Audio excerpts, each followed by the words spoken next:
My dear student, स्वागत है आपके अपने YouTube channel CB Wadhwa English classes पर। किसी ने खूब ही कहा है, रुकना तेरा काम नहीं चलना तेरी शान, रुकना तेरा काम नहीं चलना तेरी शान।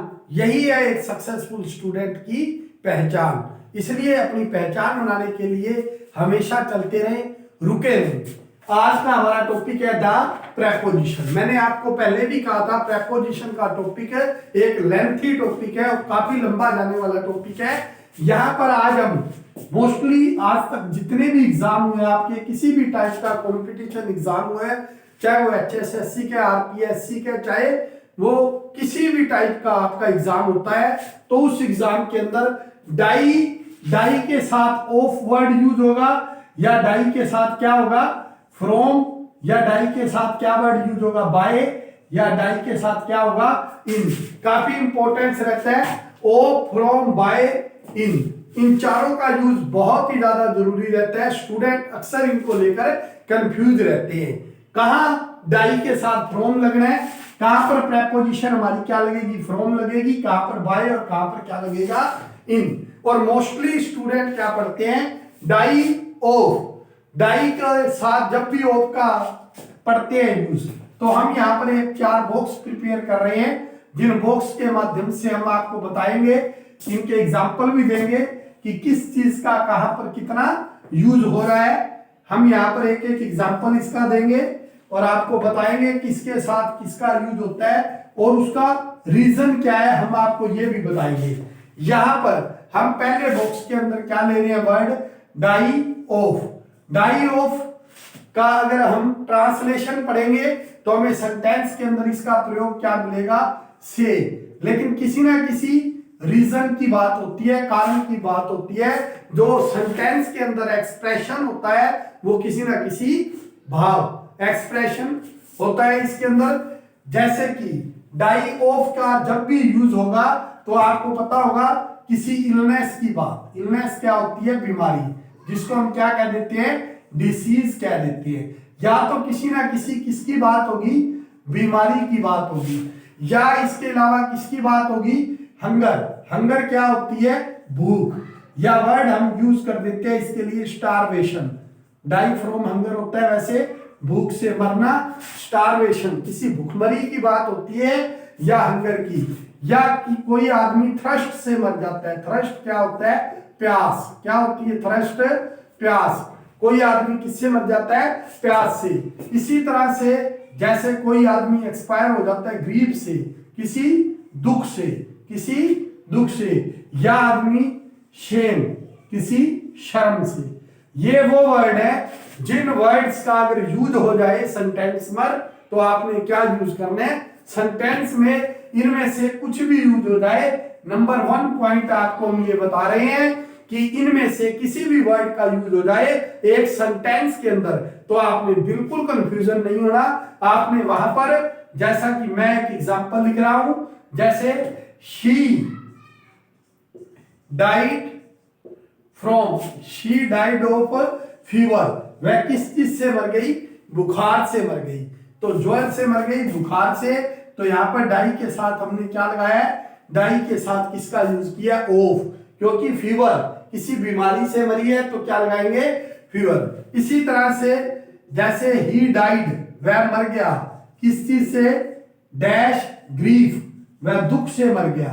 किसी भी दुख से मरना क्या होता है डाइड ऑफ, क्या यूज करेंगे डाइड ऑफ। इस तरह से हमारा फर्स्ट एग्जांपल है जो यहाँ पर मैंने एक चार्ट पढ़ा है, आपको बिल्कुल क्लियर से वो नजर भी आ रहा है। आप यहाँ इसका यूज करेंगे।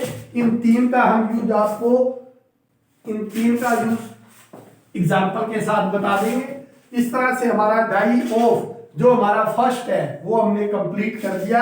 इसी तरह से आपने क्या करना है हमारा सेकंड करना है।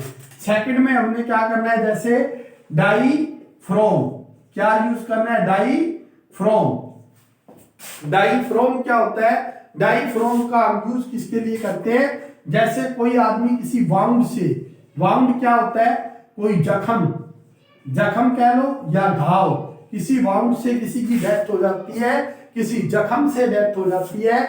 या हम यूं करें जैसे ओवर ईटिंग, बहुत ज्यादा खाने से, जैसे बहुत ज्यादा ड्रिंक करने से तो ओवर ड्रिंकिंग। इसी तरह से अगर हम यूज करें तो इसका किसके लिए यूज होता है, ओवर ड्रिंकिंग। ओवर ईटिंग से भी हमारा इसका यूज होता है, किसी वाउंड से, किसी जख्म से इसका संबंध होता है। हम इसका एक फर्स्ट एग्जांपल लिख रहे हैं, ही डाइड, वह मर गया, डैश ए वाउंड, वह किससे मर गया, एक जख्म से मर गया। या ही डाइड डैश ओवर ईटिंग, वह ज्यादा पीने से या ज्यादा खाने से मर गया। तो इसके लिए हम यूज क्या करेंगे, डाइड फ्रॉम, क्या यूज करेंगे, डाइड फ्रॉम। ये हमारा सेकंड नंबर पर था। तो हमने फर्स्ट नंबर पे क्या पढ़ा, डाइड ऑफ। हमने क्या पढ़ा, डाइड ऑफ, डाई के साथ ऑफ, फीवर के लिए, ग्रीफ के लिए, डाई फ्रॉम किसके लिए, डाई फ्रॉम ए वाउंड, वह जख्म से मर गया तो he died from A wound. आइए चलते हैं हम अपने थर्ड नेक्स्ट टॉपिक पे, जो हमारा इसी के बाद ही है। थर्ड, फोर्थ और फिफ्थ भी हम आपको एग्जांपल यहां पर बता देते हैं। थर्ड के अंदर चलते हैं, जैसे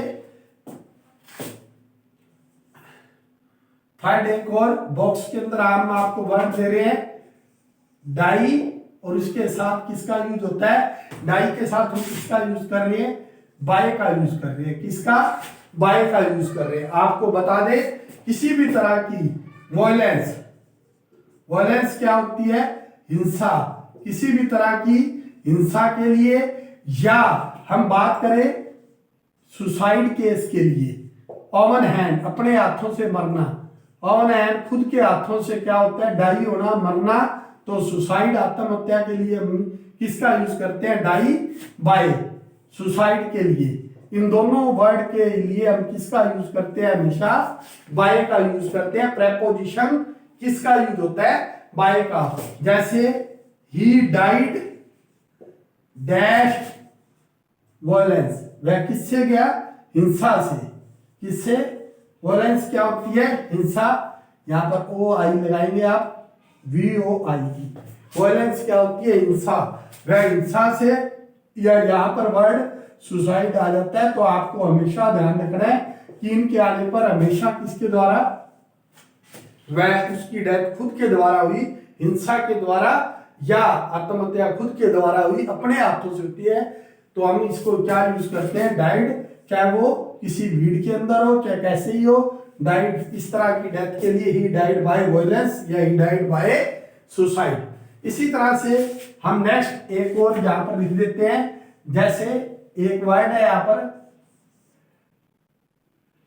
डाई फॉर, डाई फॉर, इसका यूज किसके लिए किया जाता है, डाई फॉर का यूज हमेशा किसके लिए किया जाता है, जैसे कि कंट्री, देश के लिए, अपने देश के लिए।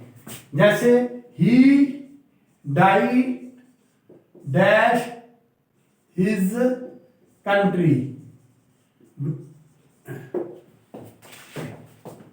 ही डाइड डैश हिज कंट्री, वह अपने देश के लिए मरा, तो डाइड फॉर, यानी देश के लिए मरा। He died for his country, या Gandhi ji fought for our freedom. एक एग्जांपल इसका और भी होता है, हम यहां आपको लिख रहे हैं, Gandhi ji fought for our freedom. तो यहां पर फॉट फॉर भी होता है, या गांधी जी डाइड फॉर, दोनों ही एग्जांपल होते हैं। Gandhi ji died for our freedom, हमारी आजादी के लिए गांधी जी मरे, या Gandhi ji died for our freedom, हमारी आजादी के लिए गांधी जी लड़े। इस तरह से फ्री, और यहां पर डाई फॉर। एक लास्ट फॉर एग्जांपल हम आपको करवा देते हैं, जिससे आपका डाई को लेकर हमेशा कंफ्यूजन रहता है एग्जाम के अंदर, वो क्लियर हो जाएगा। अब इस तरह से हम एक एग्जांपल ले रहे हैं, डाई ऑफ की जगह हम किसका यूज कर रहे हैं, डाई इन का। किसका, डाई इन का। जैसे कि डाई इन के अंदर क्या होता है, किस, डाई इन के लिए हम किसका यूज करेंगे, डाई इन क्या होता है, जैसे कोई आदमी बैटल के अंदर मरता है, किसके अंदर, युद्ध के अंदर, या बेड यानी बिस्तर पर मरता है, बिस्तर पर, या बैटल में क्या होता है, युद्ध में, कोई आदमी युद्ध में मरता है उसके लिए भी हम डाई इन का यूज करते हैं, या बिस्तर पर कोई मरता है तो डाइड इन का यूज करते हैं। तो हम यहां पर क्या लिखेंगे, ही डाइड डैश हिज बेड, यानी कि वह अपने बिस्तर में मरा। या हम इसकी जगह यूं करें, ही डाइड इन बैटल, कि वह किसके अंदर मरा, लड़ाई के अंदर मरा। तो हम यहां पर क्या यूज करेंगे, इन प्रेपोजिशन यूज करेंगे। डाइड इन का मीनिंग क्या होगा, बैटल के अंदर मरना या बेड पर मरना, उसके लिए हम क्या यूज करते हैं, डाई इन का यूज करते हैं, या डाइड बेड का, इन इज बेड। तो इस तरह से डाई को लेकर कंफ्यूजन रहता है स्टूडेंट का। आज हमने 5 कंफ्यूजन किए इसके, जिसके अंदर फर्स्ट हमारा क्या था, डाई इन येरा, die for, die of, die by, die from. तो ये 5 हमने किए हैं। ये 5 के 5 एग्जाम के अंदर काफी इंपॉर्टेंट रहते हैं। आप आराम से इस वीडियो को दोबारा देखेंगे और कंटिन्यू इसकी प्रैक्टिस करेंगे, ताकि आपके माइंड के अंदर ये हमेशा के लिए रहे और किसी भी तरह के एग्जाम के लिए ये काफी इंपॉर्टेंट रहते हैं। और भी इसी टाइप का यूज आपको और बताया जाएगा। कंटिन्यू आप सीबी वधवा इंग्लिश क्लासेस का एंजॉय कीजिए और कंटिन्यू स्टडी करते रहे और सीखते रहे और आगे बढ़ते रहे। Thank you.